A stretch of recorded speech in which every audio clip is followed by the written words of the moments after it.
ASIF HOSSAIN RAFI চ্যানেলটিকে subscribe করুন এবং পাশে থাকা বেল আইকনটিতে প্রেস করুন যদি আপনি আমার লেটেস্ট আপলোড দেওয়া ভিডিও মিস না করতে চান। Hello everyone, my name is Rafi and welcome back to my channel and also to another video of iPhone 12 Pro Max. So আজকের ভিডিওতে আমি বলবো iPhone 12 Pro Max এর কিছু টিপস এন্ড ট্রিক্স সম্পর্কে। তো চলুন ভিডিওটা শুরু করা যাক। ফার্স্টে আপনারা দেখতে পারতেছেন যে iPhone 12 Pro Max এর ডিসপ্লেটা and 12 Pro Max এর ডিসপ্লেটা একটু হিউজ। সো এর রাইট সাইডে আপনি কন্ট্রোল সেন্টার অ্যাক্সেস পেয়ে যাবেন অ্যান্ড লেফট সাইডে হচ্ছে আপনার নোটিফিকেশন বার। তো এই কাজটা আপনার দুই হাতে করতে হয়, তো যার কারণে iOS 14 এর নতুন আপডেটের সাথে এই এটা আসছে ফ্যাসিলিটিটা যে আপনি যদি নিচে করেন মানে হোম বাটন থেকে নিচে প্রেস করলে আপনি ওয়ান হ্যান্ডেড ইউজ করতে পারবেন জিনিসটা। তো এখন আপনি এখান থেকে প্রেস করলে আপনার কন্ট্রোল সেন্টার পেয়ে যাবেন অ্যান্ড এখান থেকে প্রেস করলে আপনার নোটিফিকেশন বার।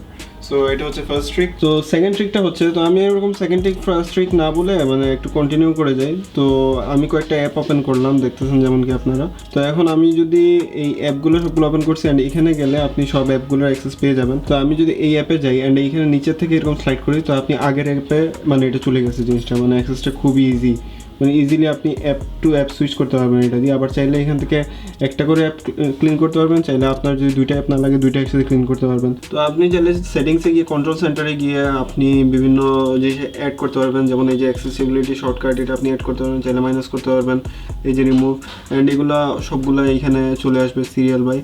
অ্যান্ড তাছাড়া সেটিংসে আরও আছে ডিসপ্লে অ্যান্ড ব্রাইটনেস, আপনি চাইলে dark mode on dark mode of করতে পারবেন অ্যান্ড ডার্ক মোড অন থাকলে আপনার ব্যাটারি কনজিউমটা একটু কম হবে। তো এখন বলবো একটা ইন্টারেস্টিং ফিচার্স ফ্যাক্ট নিয়ে, যেটা আমার অনেক বেশি ভালো লাগে, সেটা হচ্ছে অ্যাক্সেসিবিলিটি থেকে আপনি টাচে গেলে এখানে নিচে গেলে আপনি পাবেন ব্যাক ট্যাপ।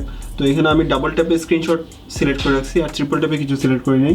তো আপনি যদি এখন এই ফোনের মানে 12 Pro Max এর ব্যাক সাইডে দুইটা ট্যাপ করেন তাহলে মানে আপনার স্ক্রিনশট উঠে যাবে। যেমনটাই দেখেন আমি দুইটা ট্যাপ যদি করি তাহলে স্ক্রিনশট উঠে গেছে।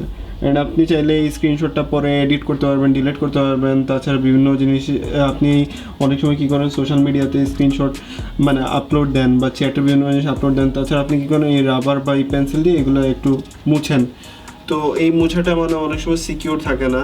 তো সেক্ষেত্রে আমি রিকমেন্ড করব প্লাস অপশনে গিয়ে আপনি যেকোনো একটা বর্ডার সিলেক্ট করবেন অ্যান্ড আপনি যদি ধরেন এইটুকু মানে ঢাকতে যাচ্ছেন তাহলে এটা ব্ল্যাক করে দিবেন। অ্যান্ড ব্ল্যাক করলে কি হবে যে আপনার এই পুরো অংশটুকু ব্ল্যাক থাকবে, যার কারণে আপনার প্রাইভেসিও সিকিউর থাকবে অ্যান্ড কেউ এই জিনিসটা আর দেখতে পারবে না।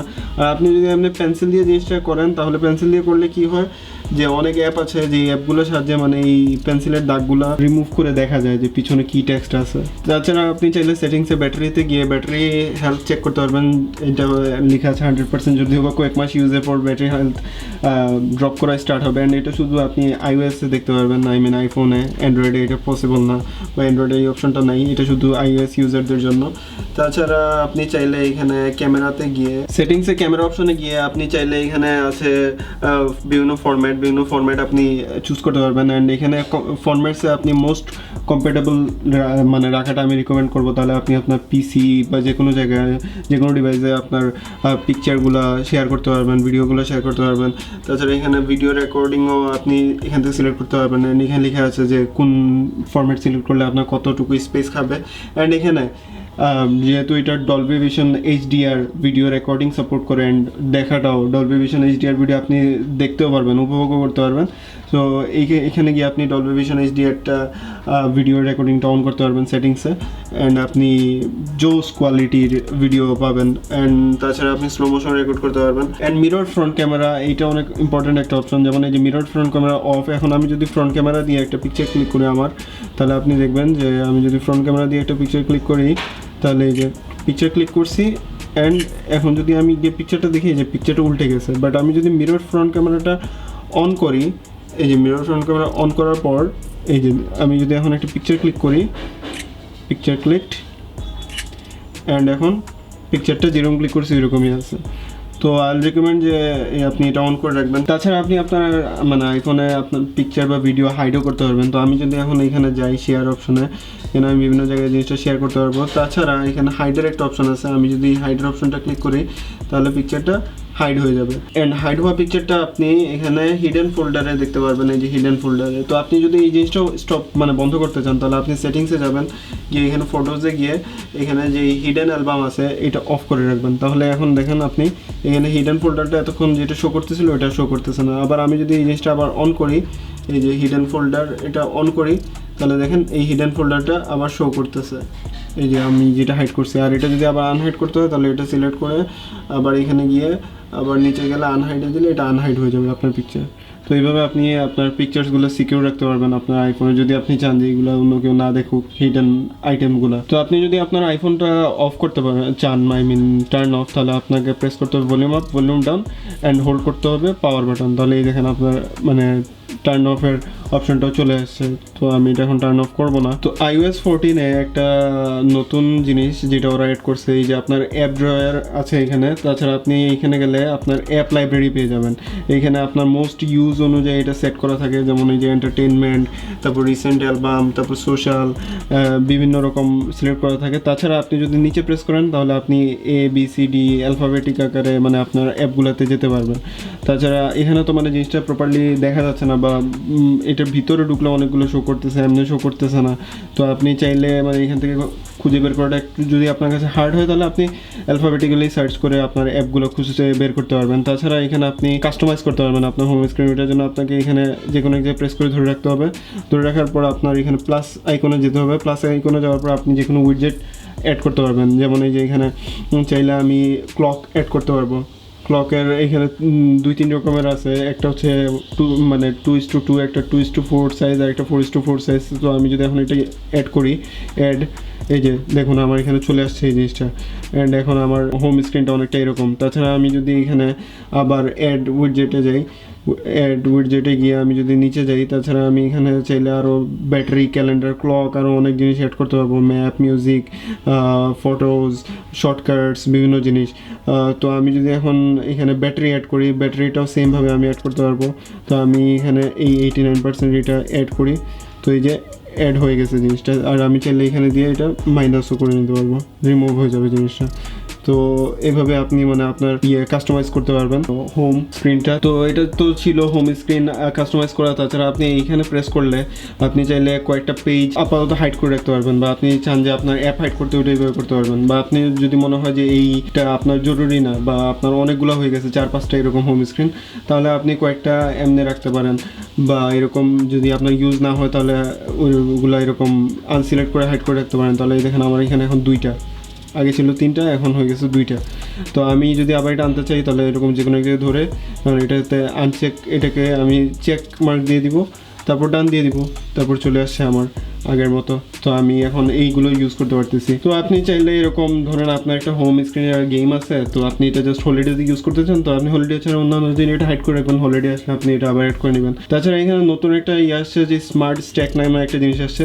তো স্মার্ট স্ট্যাকটা এখানে উপরে আপনি চাইলে এখানে কয়েকটা শর্টকাটস মানে খুব ফাস্ট কয়েকটা জিনিস অ্যাক্সেস পাবেন। তাছাড়া আপনি এখানে ক্লিক করে এডিট স্ট্যাক্সে গেলে আপনি এখান থেকে বিভিন্ন জিনিস রিমুভ করতে পারবেন, যেটা আপনার দরকার নেই। আর এটা অটো মানে এটা স্লাইড হতে থাকে, তো অটো স্লাইডটা অফ করতে চাইলে আপনি এটা অফও করতে পারবেন। তো আপনি যদি একটা নতুন অ্যাপ ডাউনলোড করে নেন, আপনি যদি না চান যে আপনার এইখানে এই অ্যাপটা শো না করুক, শুধুমাত্র অ্যাপ লাইব্রেরিতে শো করুক, তাহলে আপনি সেটিংসে যাবেন। সেটিংসে গিয়ে হোম স্ক্রিনে যাবেন। হোম স্ক্রিনে গিয়ে আপনি downloaded app to show in app library দিলে তাহলে এটা শুধুমাত্র অ্যাপ লাইব্রেরিতে শো করবে। আর অফ করে দিলে এটা অ্যাপ লাইব্রেরিতেও শো করবে, হোম স্ক্রিনেও শো করবে। তাছাড়া আপনি হোম স্ক্রিন থেকে বিভিন্ন অ্যাপ ডিলিটও করে দিতে পারবেন, যেটা অ্যাপ লাইব্রেরিতে থেকে যাবে, বা অ্যাপ লাইব্রেরি থেকে হোম স্ক্রিনে আনতে পারবেন, হোম স্ক্রিন থেকে অ্যাপ লাইব্রেরিতে নিতে পারবেন। অ্যান্ড এদিকে হচ্ছে শর্টকাট একটা উইডজেট, এটাও আপনি চাইলে এডিট করতে পারবেন। এখানে এডিট অপশনে গিয়ে এখানে কাস্টমাইজ করতে পারবেন, আরও এখানে হোয়াটসঅ্যাপ আনতে পারবেন, স্ন্যাপচ্যাট আনতে পারবেন, আরও বিভিন্নভাবে এই জিনিসটা কাস্টমাইজ করতে পারবেন এইখানে শর্টকাট। তাছাড়া এখানে সার্চ অপশন আছে, সার্চ অপশনে গিয়ে আপনি বিভিন্ন সার্চও করতে পারবেন। তাছাড়া এটাতে বিল্ট ইন সিজাম আছে, আপনি চাইলে সিজামটা অন করে আশেপাশে যদি কোনো সং বেজে থাকে ওইটার সাথে সাথে মনিটর করতে পারবেন। তাছাড়া আপনার এখানে স্লিপ মোড আছে, আপনি স্লিপ মোড মনিটর করতে পারবেন, যেটা একটা ইন্টারেস্টিং ফিচার। তাছাড়া এখানে সাউন্ড রিকগনাইজেশনের একটা অপশন আছে, মানে আমি এখানে সাউন্ড রিকগনাইজেশনের ডোরবেল, ডোর নক এগুলো অন করে রাখছি। মানে ধরুন আমার আশেপাশে যদি ডোরবেল বাজে বা ডোর নক বাজে তাহলে আমার নোটিফিকেশন বাড়ে, আমি নোটিফিকেশন সেন্টারে একটা নোটিফিকেশন চলে আসবে। তো আপনি যদি নোটস ক্রিয়েট করে থাকেন, আপনি চাইলে নোটসে আপনি পাসওয়ার্ডও দিয়ে রাখতে পারবেন, নোটসে পাসওয়ার্ড দিয়ে রাখতে পারবেন, যেমনটা আমি দিয়ে রাখছি যে পাসওয়ার্ড দিলে এটা ওপেন হবে। তো আমি আবার জিনিসটা দেখাই দিই, আমি যদি নতুন একটা নোট ক্রিয়েট করি, লাইক আমি এখানে নতুন একটা নোট ক্রিয়েট করতেছি, আমি এখানে নতুন একটা নোট ক্রিয়েট করলাম ABC অ্যান্ড দিয়ে দিলাম ডান। অ্যান্ড ডান দেওয়ার পর যদি আমি ব্যাকে যাই, এখানে যাওয়ার পর আমি এটা যদি প্রেস করে ধরে রাখি, প্রেস করে ধরে রাখার পর এই যে আমার এখানে লক লক নোটে আমি এটা পাসওয়ার্ড দিয়ে লক করে ফেলতে পারবো, আবার চাইলে এটা আনলকও করতে পারবো। তো ক্যামেরা অ্যাপে যদি এখন আমি যাই, ক্যামেরা অ্যাপে যাওয়ার পরে আমি যদি ভিডিওতে যাই, তাহলে এখানে ক্যামেরা অ্যাপ থেকে আপনি চাইলে আপনার ফ্রেম রেট চেঞ্জ করতে পারবেন। ক্যামেরা অ্যাপ থেকে আপনি চাইলে 60 FPS 30 FPS A frame rate shift করতে পারবেন, বা তাছাড়া চাইলে আপনি এইচডি থেকে ফুল এইচডি থেকে 4K থেকে ফুল এইচডিতে আপনি শিফট করতে পারবেন। তাছাড়া আপনি ফটো অ্যাপে গিয়ে এখানে যদি আপনি ক্লিক করেন, এখানে গিয়ে আপনি এটা অ্যাসপেক্ট রেশিও চেঞ্জ করতে পারবেন, বা তাছাড়া চাইলে আপনি এক্সপোজার বাড়াতে পারবেন, কমাতে পারবেন ম্যানুয়ালি, অ্যান্ড বিভিন্নভাবে আপনি অ্যাডজাস্ট করে আপনার পিকচার বা ভিডিও ক্লিক করতে পারবেন। iOS 14 এ নতুন একটা আপডেট আসছে। এই আপডেটের মাধ্যমে মানে কলগুলো আপনার কল ব্যানার হিসেবে আসবে। মানে আগে যেমন ফুল স্ক্রিনে কলটা চলে আসতো, এখন আসবে কল ব্যানার হিসেবে, মানে উপরে একটা ব্যানার হিসেবে কলটা আসবে। তো আমি যদি এখানে একটা কল দিই, এখন এই যে যেমনটা দেখতে পাচ্ছেন আপনি, এটা আমি এখানে চাইলে ফুল স্ক্রিনও করতে পারবো, আবার আমি মিনিমাইজ করে দিলে ওই উপরে দেখেন লোগোটা রয়ে গেছে, অ্যান্ড সাউন্ডও কমে যাবে। অ্যান্ড এখানে যদি আবার প্রেস করে আমি চাইলে কল রিসিভও করতে পারবো, কল এন্ডও করতে পারবো। তো আপনি চাইলে ধরুন আপনি কোনো একটা জিনিস মানে খুবই ফাস্ট টাইপ করে ফেলছেন, অ্যান্ড এটা ভুল হয়ে গেছে, আপনি চাইলে মানে 3 ফিঙ্গার দিয়ে জিনিসটা আন্ডু করতে পারবেন এরকম করে। এই যে আন্ডু হয়ে গেছে সবগুলো, আবার রিডু করতে হলে আপনি 3 ফিঙ্গার দিয়ে এরকম করবেন, সবগুলো রিডু হয়ে গেছে। তাছাড়া আপনি ধরেন অনেক বড় একটা জিনিস টাইপ করতেছেন, অনেক অনেক অনেক অনেক কিছু, লাইক আমি যদি এখানে অনেক বড় সড়ো কিছু টাইপ করি, তো আপনি চাইলে মানে স্পেস ক্লিক করে এই যে মাউসের কার্সরটা ইচ্ছা মতো যে কোনো জায়গায় নিতে পারবেন। তাছাড়া আপনি খুব শর্টকাট টাইপ করতে পারবেন, যেমন এই যে এখানে আমি যদি এখন একটা টাইপ করি যে FREE, এই যে এখানে চলে আসছে ফ্রি, বা আমি যদি লিখি BALL, এই যে বল চলে আসছে, বা আমি যদি লিখি BAT ব্যাট, এরকম আপনি চাইলে শর্টকাট খুব ফাস্ট টাইপ করতে পারবেন। সেটিংসে গিয়ে সিরিতে গিয়ে আপনি সিরির ল্যাঙ্গুয়েজ চেঞ্জ করতে পারবেন। এখানে কয়েকটা ল্যাঙ্গুয়েজেস দেওয়া আছে, ইউনাইটেড মানে কিংডম, ইউনাইটেড স্টেটস। তাছাড়া এখানে সিরির ভয়েসটা আপনি চাইলে ব্রিটিশ, আমেরিকান বিভিন্ন অ্যাকসেন্টে নিয়ে যেতে পারবেন, মেল ফিমেল বিভিন্নভাবে আপনি সিরিটা কাস্টমাইজ করে নিতে পারবেন, সিরির ল্যাঙ্গুয়েজের অ্যান্ড অ্যাকসেন্টটা, and also the person that you want, male or female. ক্যামেরাতে আরেকটা ইন্টারেস্টিং ফিচার হচ্ছে আপনি চাইলে র পিকচার ক্লিক করতে পারবেন, অ্যান্ড আপনি চাইলে শর্টকাট ভিডিও মানে খুব ফাস্ট, আপনি ধরেন ক্যামেরা অ্যাপে ঢুকছেন, ভিডিওতে শিফট হতে আপনার টাইম লাগতেছে, আপনি চাইলে জাস্ট ক্যামেরা অ্যাপে ঢুকেই এখানে ক্লিক করলেই শর্টকাট একটা ভিডিও প্লে হয়ে যাবে আপনার, আপনি খুব ফাস্ট ভিডিওটা রেকর্ড করতে পারবেন। এখানে আরেকটা জিনিস আছে যেটা আমার কাছে অনেক মানে ভালো লাগছে জিনিসটা, অ্যান্ড অনেক ইন্টারেস্টিং লাগছে। সেই জিনিসটা হচ্ছে আমি যদি এখানে ক্যামেরা অ্যাপটা অন করি, তাহলে আপনি দেখবেন যে এই উপরে সবুজ কালারের নোটিফিকেশন লাইটটা অন, অ্যান্ড আমি যদি এখন নোটিফিকেশন কন্ট্রোল সেন্টারটা নামাই, তাহলে এখানে দেখবেন ক্যামেরা লেখা, মানে ইন্ডিকেট করতেছে যে আপনার ক্যামেরাটা ইউজ হচ্ছে। সেমভাবে আমি যদি এখন ইনস্টাগ্রামে ঢুকি, ইনস্টাগ্রামে ঢোকার পরে আমি যদি এই যে ক্যামেরাতে যাই, দেখবেন নোটিফিকেশন লাইটটা অন, এখানে লেখা আছে ইনস্টাগ্রাম। মানে আইফোনের প্রাইভেসিটা আমার কাছে আসলে অনেক বেশি ভালো লাগছে, মানে ওরা প্রাইভেসির ক্ষেত্রে নাম্বার 1 বস। তো আপনি চাইলে যে কোনো একটা জিনিস রিনেম করতে হলে আপনার মানে ফাইল ম্যানেজারে আপনি কি করবেন, যে এখানে যাবেন, এটাতে ক্লিক করবেন, দেন রিনেমে যাবেন, রিনেমে যাওয়ার পর দেন এটা আপনি যে কোনো কিছু মানে রিনেম করবেন এটার। বাট এখন জিনিসটা আরও অনেক বেশি সিম্পল অ্যান্ড আরও অনেক ইজি হয়ে গেছে। আপনি জাস্ট এই নামে ট্যাপ করবেন আর আপনি রিনেমের অপশনটা চলে আসবে, অ্যান্ড এই জিনিসটা আসলে অনেক ইন্টারেস্টিং লাগছে আমার কাছে। তো ধরুন আপনি এখন এখান থেকে মানে একটা জিনিস আপনার ফ্রেন্ড বা কাউকে পাঠাবেন, তো আপনি কী করবেন, সিম্পলি এই জিনিসটা কপি করবেন পুরো জিনিসটা, অ্যান্ড এই পুরো জিনিসটা কপি করার পর আমরা কী করি, কপি করি, তারপর ওই অ্যাপে যাই, তারপর পেস্ট করি। আপনি এত কাহিনী করার দরকার নেই, জাস্ট সিম্পলি শেয়ার অপশনে যাবেন। শেয়ার অপশনে যাওয়ার পর মানে আপনি যাকে পাঠাতে চান, মেসেঞ্জার বা হোয়াটসঅ্যাপ বা যেখানে, বা যাকে শর্টকাটে পাঠাতে চান, ইজিলি ওর কাছে ফুল টেক্সটটা পাঠাতে পারবেন। অ্যান্ড আমি যদি এই জিনিসটা এখন মেসেজে পাঠাই, তাহলে ফুল জিনিসটা মেসেজে অটোমেটিকলি কপি হয়ে গেছে। এখানে আরেকটা ফিচার, মানে অনেকগুলো ফিচারের কথা বলছি, আশা করি আপনাদের সবগুলো ইন্টারেস্টিং লাগছে। বাট ইন্টারেস্টিং ফিচারটা হচ্ছে যে আপনি সিরির মাধ্যমে ভয়েস মেসেজ পাঠাতে পারবেন। মানে আমি যদি এখন সিরিটা ওপেন করি, Hey Siri, send a voice message to mom. Which phone number for mom? The first one. Okay, recording. ওকে আম্মু, তুমি কোথায়? আমি এখানে ভিডিও রেকর্ড করতেছি, এখানে তোমাকে দরকার, একটু এদিকে আসো। সো আপনি চাইলে ইজিলি মানে সিরির মাধ্যমে ভয়েস মেসেজ বা ভয়েস রেকর্ডিং করে যে কোনো কাউকে পাঠাতে পারবেন। তো ভিউয়ার্স, আশা করি আপনাদের আজকের ভিডিওটা ভালো লাগছে। একটু ডিফারেন্ট ক্যাটাগরি ভিডিও বানানোর ট্রাই করছি, অ্যান্ড আইফোনের টিপস অ্যান্ড ট্রিক্স। আশা করি আপনাদের টিপস অ্যান্ড ট্রিক্স সবগুলো ভালো লাগছে, অ্যান্ড আশা করি আপনারা এগুলো রেগুলার লাইফে ইউজ করবেন। যারা যারা জানেন তারা তো ভালো, অ্যান্ড যারা যারা জানেন না তারা নতুন করে জেনে গেলেন। তো আজকের ভিডিও এতটুকুই। আশা করি আপনাদের ভিডিওটা ভালো লাগছে। যদি ভিডিওটা ভালো লাগে থাকে তাহলে প্লিজ একটা লাইক করুন, শেয়ার করুন আপনার ফ্রেন্ডদের সাথে, চ্যানেলটা সাবস্ক্রাইব করে ফেলুন এরকম আরও অনেক ইন্টারেস্টিং ভিডিওর জন্য। As always, thanks for watching the video.